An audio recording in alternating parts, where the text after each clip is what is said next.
Hola, buenas tardes a todos. Vamos a iniciar esta conferencia realizada post triunfante de Unión Española. Nuestro técnico Gustavo Álvarez y la ronda de preguntas comienza con Sebastián Aguilar de Radio Cooperativa. ¿Qué tal, Gustavo? Buenas tardes. Bueno, aparte de preguntarle por el análisis del partido, me gustaría saber también, un poco, es un reiterativo el tema, pero lo de Lucas Asadi ha sido un rendimiento preponderante y me parece que no sucede muchas veces que un jugador que pasa de no estar considerado en una primera parte de la temporada, hoy es una de las grandes figuras del equipo.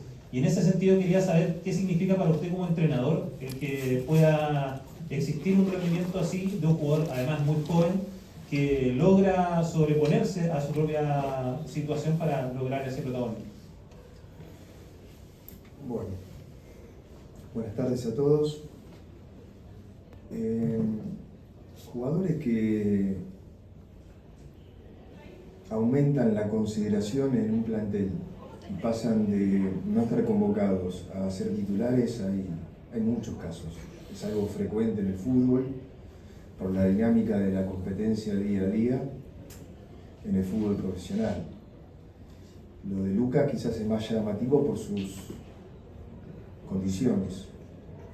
No recuerdo cuánto hace, pero hará un mes y medio atrás dije que cuando él los momentos o las jugadas talentosas que tenía lo haga en forma regular, sostenida en los minutos de juego y en los partidos, se iba a transformar en una muy buena opción, ¿cierto? Y es lo que fue pasando. Porque sucede muchas cosas, los jugadores jóvenes van madurando, me parece que eso es inherente a todos los futbolistas jóvenes y que me provoca a mí alegría. La alegría de todo jugador que uno, la situación de evolución de todo jugador que uno entrena es una alegría para el cuerpo técnico. Siguiente pregunta, Rocío Lara de Radio ADN. Gustavo, buenas tardes, felicitaciones por el triunfo, estamos en vivo por Radio ADN. No me voy a quedar con las ganas, quiero escuchar el análisis de esta victoria, quiero saber futbolísticamente lo que ve, ¿no? Con respecto a cómo se da vuelta este partido, pero también enfocándolo en que hoy vuelven a convertir los delanteros, que era algo que se tocó durante las últimas semanas, que los goles que estaba haciendo la U cuando los convertía, tal vez venían más de los mediocampistas, más de gente de atrás y faltaba en los últimos duelos que los que están encargados de hacerlos los conviertan, así que hoy convierte Contreras, el caso de Di Llorio, que es una buena noticia que pueda estar y que no se haya perdido tantos duelos, así que me gustaría saber su análisis, pero también en base a eso de que hoy los goles también hayan vuelto a ser parte de los delanteros, aparte de los jugadores como Altamirano y Asadi. Bueno, el caso de Lucas Di Llorio, es bueno que haya vuelto a jugar, ¿verdad? Ahí él tuvo una conversación con los médicos. Los médicos, yo les dije a ustedes que en un primer momento se especulaba con un tema quirúrgico. A los pocos días de volver de Paraguay, los médicos me dicen que estimaban que no era quirúrgico porque parecía ser una lesión vieja, entonces la rodilla se podía tratar como un esguince leve del ligamento interno, y a partir que el área médica lo da de alta, entrena con normalidad y consideré que no había perdido tantos días de entrenamiento, creo que fueron 8, y esta semana entrenó con normalidad y lo vi como para jugar. Entonces me genera gran tranquilidad el respaldo del área médica y lo bien que trabaja en la prevención y la recuperación de lesiones. Dicho esto, que los delanteros conviertan siempre es buenas noticias. Nosotros tenemos que lograr la regularidad de esa contundencia. Venimos hablando de evitar altibajos en el tercer tercio del campo, porque normalmente somos dominadores del juego y cuando tenemos situaciones ser contundente, y cuando no las tenemos ser más claro en el último pase, ya sea interior o exterior, centro, para así tenerlas. Y concluyo con el análisis del partido. Desde lo táctico nos costó acomodarnos al dibujo del rival, jugó de una forma que no lo venía haciendo. Ellos jugaron 3-4-2-1 con una posición muy intermedia de Aránguiz, Pablo, y de Uribe, entre extremo y media punta. Entonces a nosotros nos dificultaba porque a veces nos recibían en la espalda de nuestros volantes y se ponían de cara a los centrales. Eso desde lo táctico, lo corregimos en el entretiempo y el equipo lo ajustó bien.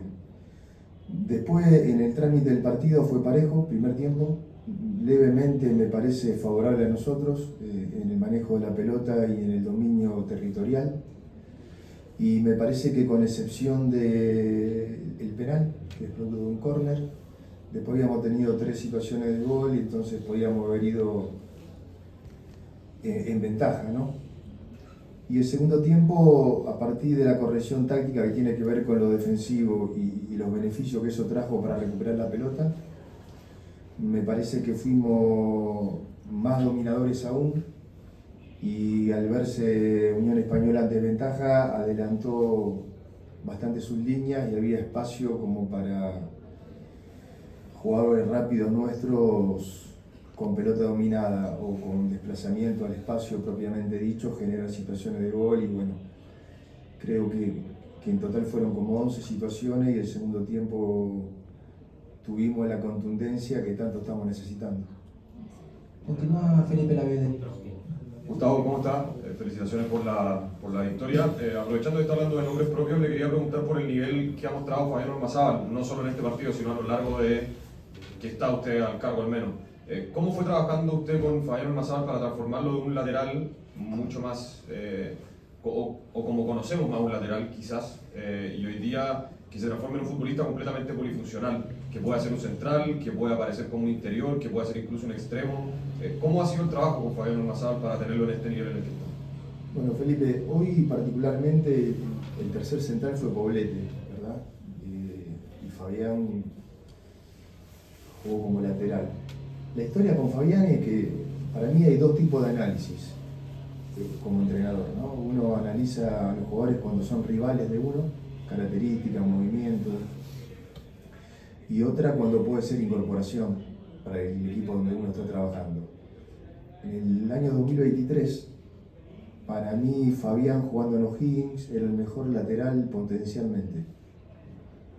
Los 2 partidos que me tocó enfrentarlo me generaba preocupación por ese potencial, por ahí no era tan evidente, porque no era un titularísimo, no era un jugador seleccionable en aquel momento, pero le veía unas condiciones que me llamaban mucho la atención.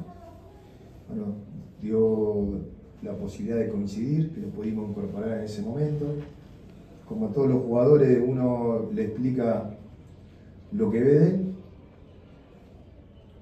de él, cómo lo piensa dentro del modelo de juego. Y bueno, Fabián es un jugador muy trabajador, un jugador que se entrena al máximo, muy preocupado por evolucionar permanentemente. Me parece que las convocatorias que tuvo a selección no son premios, son actos de justicia, es totalmente merecido y por ahí a veces se dice explotó grande. Y eso yo también lo relativizo, porque la vida útil del futbolista también se prolongó en el tiempo. Antes un jugador de 28, 29 años estaba más cerca del retiro que del comienzo. Hoy los jugadores casi que se retiran a los 40 años. Entonces por ahí Fabián está en el medio de su carrera.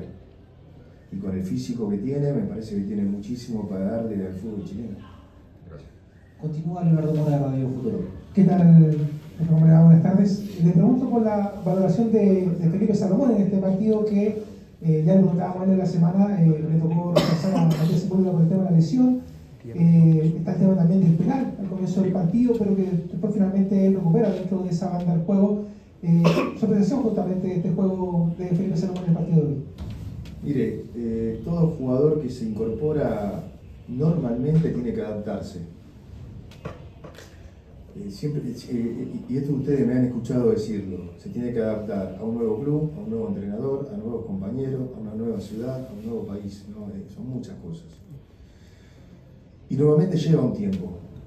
Felipe, todas las presentaciones que tuvo ingresando como titular, ingresando en cambio y hoy como titular son prometedoras, ¿sí? Pero bueno, él está reemplazando a Matías Sepúlveda, que tiene mucho tiempo de trabajo.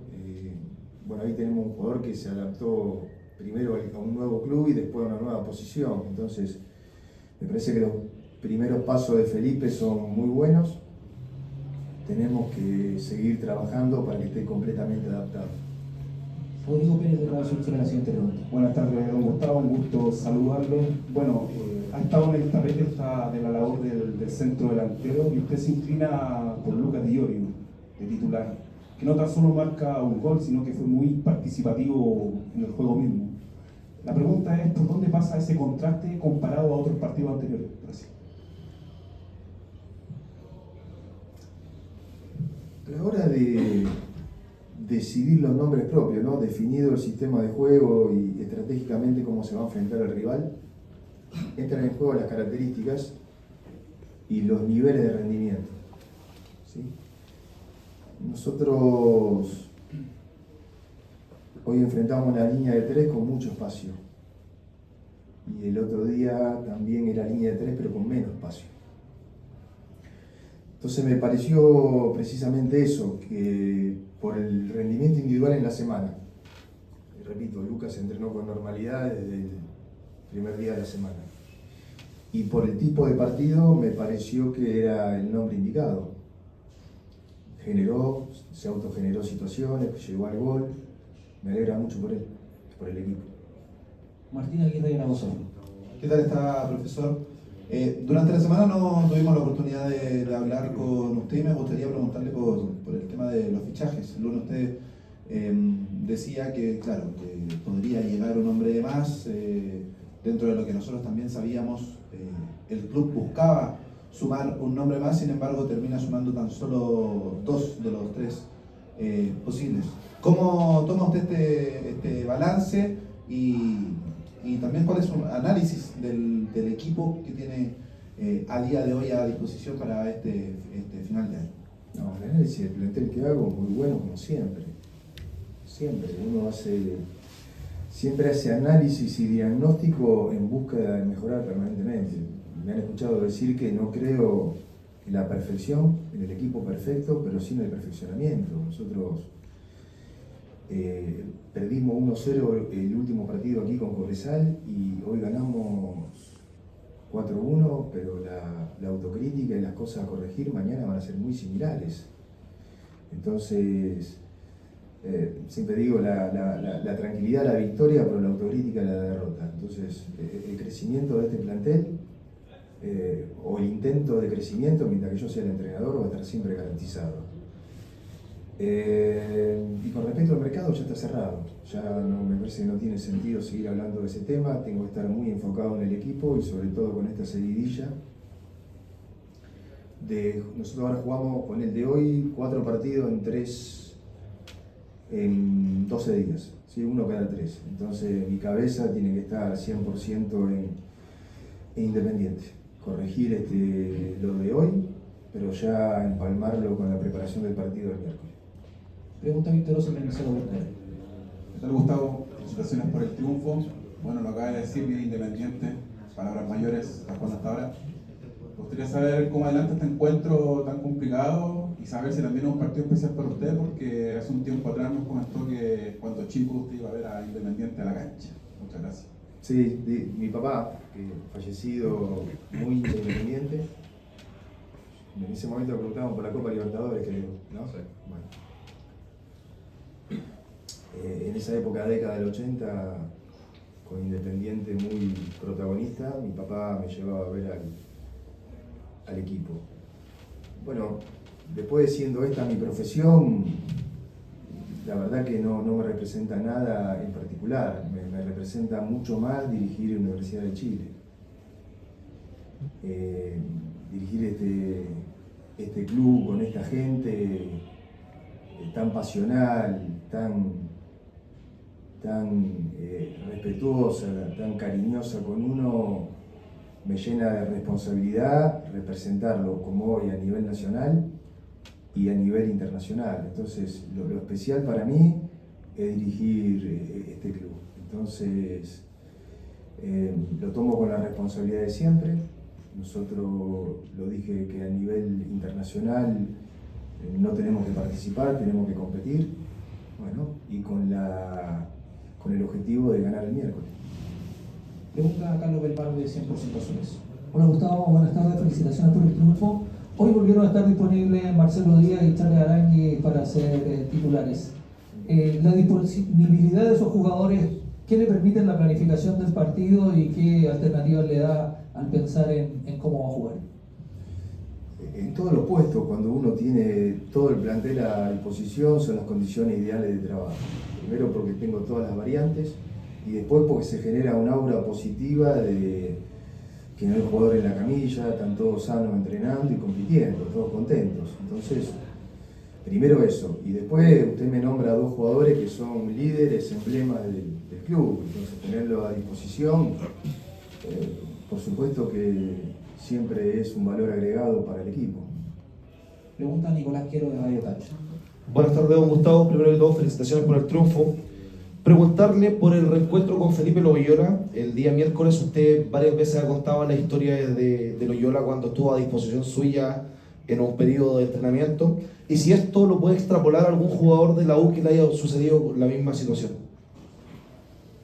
Mi reencuentro con Felipe lo voy a mandar a marcar, a ver si me hace un gol.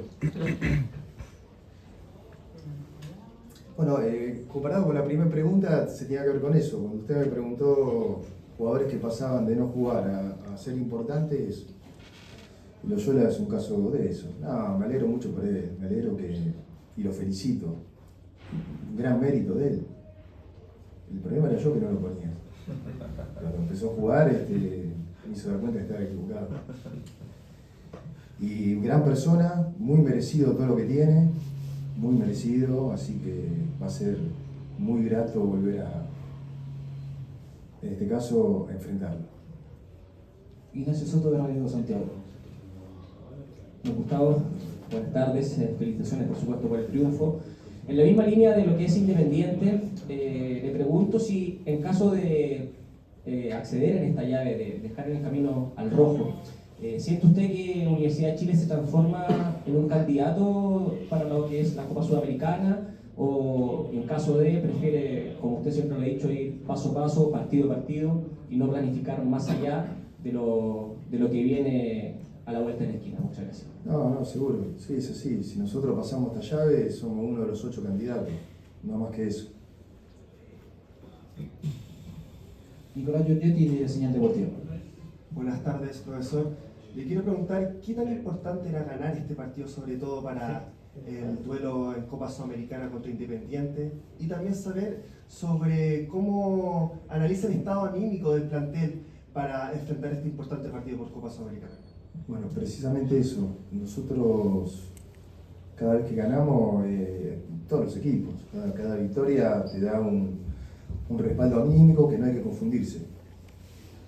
Eso es lo engañoso de la victoria también, hay que tener siempre un equilibrio y mantener la autocrítica de cuando se pierde. Entonces, nosotros hoy salimos de este estadio con la cabeza puesta en Independiente, con la tranquilidad de la victoria, con la autocrítica de siempre, para crecer y llegar mejor preparado al partido del miércoles.